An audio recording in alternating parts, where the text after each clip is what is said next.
Hello, rainbows and sunshine. Welcome back to another edition. In today's very video edition, this is a serious situation. Do not replace another fuel pump until you watch this very video till the end. If you are about to replace another fuel pump, you want to wait first until you watch this very video because I guess a lot of you guys definitely must have been tired of replacing one fuel pump to another. Now, the bigger picture here is that you are actually thinking that the fuel pump is actually the problem. But when you replace one or two more fuel pump and they keep failing, then there is a need to properly investigate why those fuel pumps are failing on a very short notice.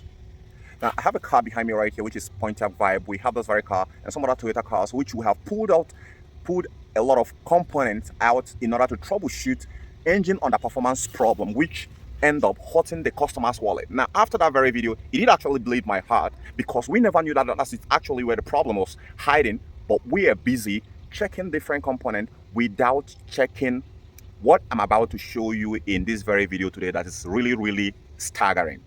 Now, before we go further, I want to make you to understand that sometimes you meet a lot of mechanics who end up solving the symptoms without trying to think out what is actually the real cause, the real reason why that very component failed in the first place. So a lot of people are very good at treating symptoms, but they don't really want to. Where the real technical phase comes in is where you try to find out why the component fails in the first place. That is the real solution. And that's the main reason why I said you should not replace another fuel pump until you watch this very video, especially if you have been replacing one fuel pump to another. Now, there is something which I want to bring to your notice. Do you think it's actually a coincidence when you have something like this, which is a fuel pump sender, and you have another one that looks like this one, which is the fuel pump assembly? The price is staggering different. I think the price is often there, right? This one you can get some like 30 bucks, but this one here you can get some like 300 bucks.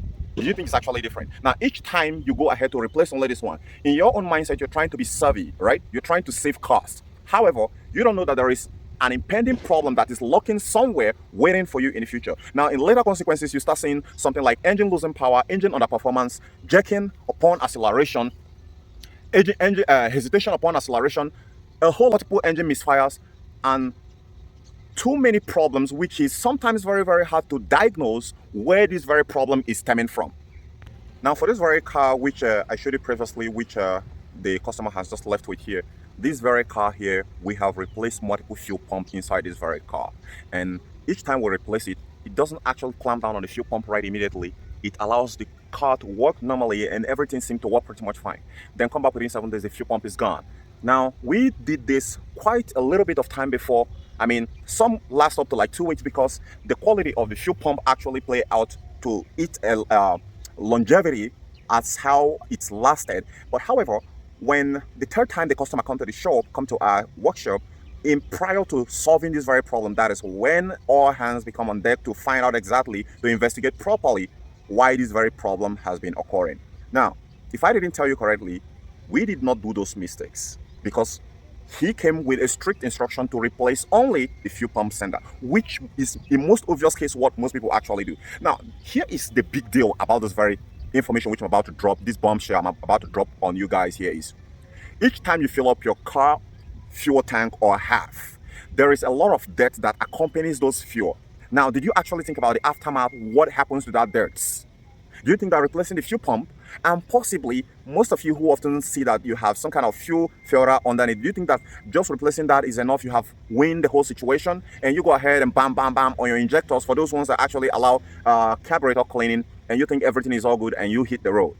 Well, it's gonna shock you. So let me let you watch this very video here, then after I'm gonna tell you exactly what you need to do. Now, gentlemen and ladies, you guys can see it right here where this whole thing is going down. There is a whole lot of dirt that is stuck right inside here. Probably this very customer here has been harboring this very problem in his fuel tank for quite a long time. Now, by the end of this very video here, I'm gonna tell you the measure which I use, the material which I use to restore this very fuel pump assembly back into order. Now, we have had this problem that is terminating fuel pump after another until this very moment where we decided we want to tear a lot of things apart. Now we started seeing where the problem is. Now this very customer here has been replacing the fuel pump sender without replacing the fuel pump assembly. Most often times we don't get the OEM one. Look at the whole kinds of dirt that's getting out of here. I know a lot of you guys who are watching this very video are curious. Well, let me remind you that this situation here, you don't need to use a gasoline trying to perform the service that you see one of us performing right here. Why? Because it's not gonna do the job.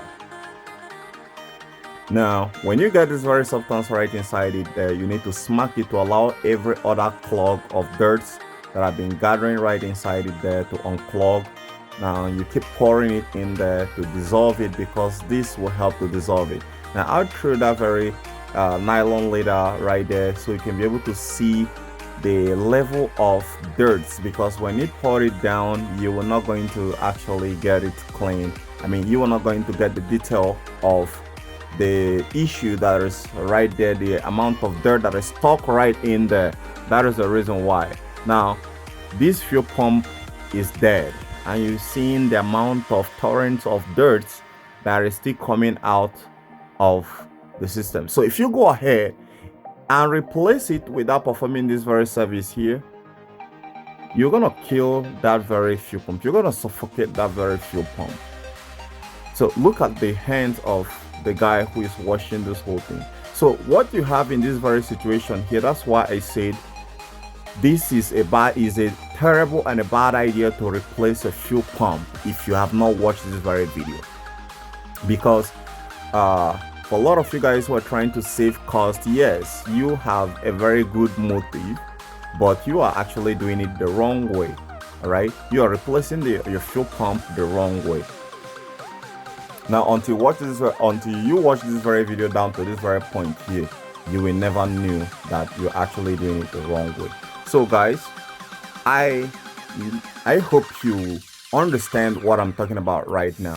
So the very material which I'm using to cleanse this very fuel filter that is stuck in there, the invisible fuel filter that is stuck in there, which the manufacturer, this is terrible. This is Toyota for you. This is Toyota for a lot of you guys who are saying Toyota is the best car. They don't want you to service this very filter. That's why they get it stuck right in there. This is Toyota car, right? Toyota actually did that, and we also find it in Honda also. So they don't want you to service this very replace the fuel filter. They want you to throw it out and go ahead and buy another one, and that is like buying another fuel pump assembly. But this very method which I'm doing here is going to save you all that $300 to $400 on fuel pump assembly, depending on the car, make, and model, and get it restored. But look at the whole kind of dirt that is actually there. So you're going to keep pouring. What I'm using here is thinner. I'm going to keep using thinner to wash it clean until you start getting a very reasonable clean thinner that is coming out. At least it should be half clean of the thinner which you are pouring right inside after smacking it. And after that, the fuel filter should be able to be cleaned for reusable, and you get another new fuel pump right inside it. Last tip about this, most of you are gonna say, why don't we replace this very fuel filter here? The filter on the bottom part of the fuel pump is OEM. The Chinese one often don't work crap. Now, I believe you have watched that very video and see how horrible, how terrible the dirt that's actually coming out of that very system is really gushing out. Now, I am not complaining a lot of you guys who, especially who are in Africa, who are very far away from getting a genuine part for your vehicle.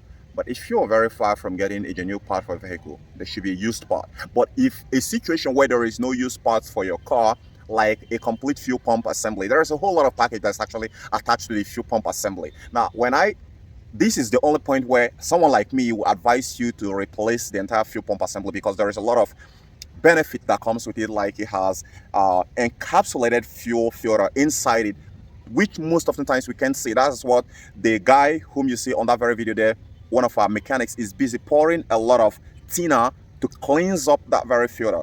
Now you can't get it out. The only way you can be able to handle is to pour thinner inside it. You can't even use petrol, fuel, gasoline to actually clean it up. So you can use thinner. You can decide to soak it for 24 hours and see how it's going to dissolve that very dirt. Now, if it doesn't dissolve it completely, then you want to check the sanity of each time you're pouring it right in, right? All right. You want to check the sanity of the